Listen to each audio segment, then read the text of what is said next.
Well, good morning and greetings from Farmer Bill at Mays Valley Farm Market Winery and Craft Brewery. And I tried a new cropping system this year for our sunflowers.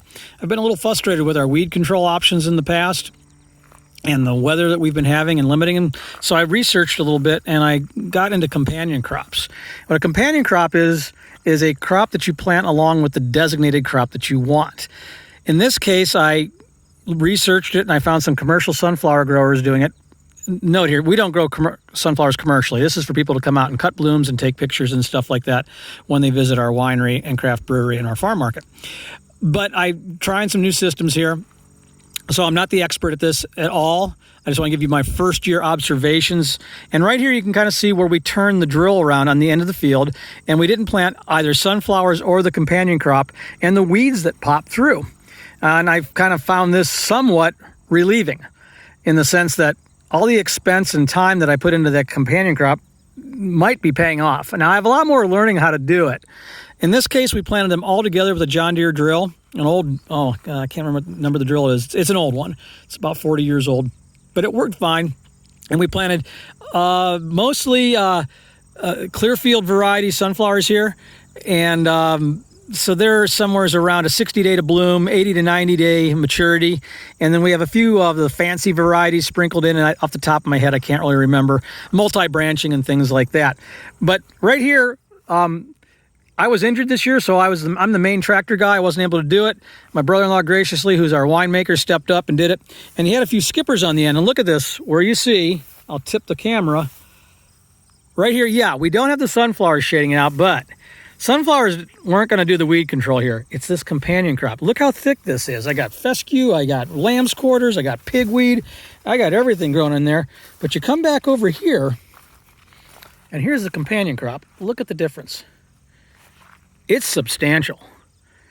I think this stuff works. Now, I still have a few weed breakthroughs, but this field's kind of jacked up. You can kind of see I have ragweed growing like mad business out there, and not many sunflowers. And actually, we pulled a separate soil sample on that section of the field. Because if I put the camera up here, we have all these beautiful blooms right here on this side, and then they taper away to nothing out there, and they come up again. But you can see it's timing too. Right about there, we went through a period. We went almost 8 weeks, very little rainfall.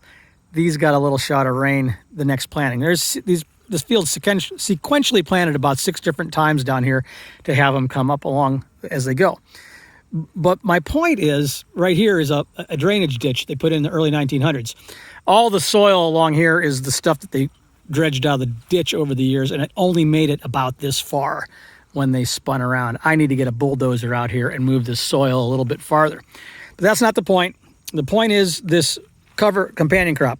Companion crop I sourced from an outfit called Hancock Seeds. They're in South Central Florida. Look them up. Nice people down there. Very helpful on the phone and emails. And I have daikon radishes, or daikon radishes, depending on how you pronounce that, purple top white turnips, red crimson clover, and white Dutch clover, and a little bit of buckwheat. They didn't have the buckwheat. I put that in on my own, and because people like to cut it for the bouquets, the white flower comes up. But you can kind of see it. I still have some lamb's quarters in there, but boy, they shut down the weeds. I'm pretty impressed with that. Right here is a drill skipper. You can kind of see. And once I get out to there where things didn't grow so well and they didn't germinate, yeah, the weeds came through a little bit worse. I'll grant you that, but that's also because that ground just stinks out there. I've been working on that ground, planting rye, putting manure on it, soil sampling, and I'm just struggling with that piece right there. It's got a little bit too much clay in it, and I got a low pocket right there, so it's it gets a little bit, on a wet year it gets waterlogged in a heartbeat, and a dry year it gets hard as cement. But as I notice here, as you see a pan back, when I get to this bank run stuff out of the ditch, things are much, much happier along those lines.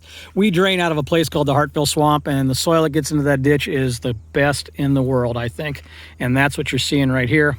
So I think this winter's project may be to rent a bulldozer and just move this ditch bank out into the field and try and make use of some of the fertility that's underneath my feet and stacked along the ditch right here. So anyhow, check us out, maizevalley.com. We make great wine and beer fun, so you can come out and play. Kind of muddling through the COVID thing this year.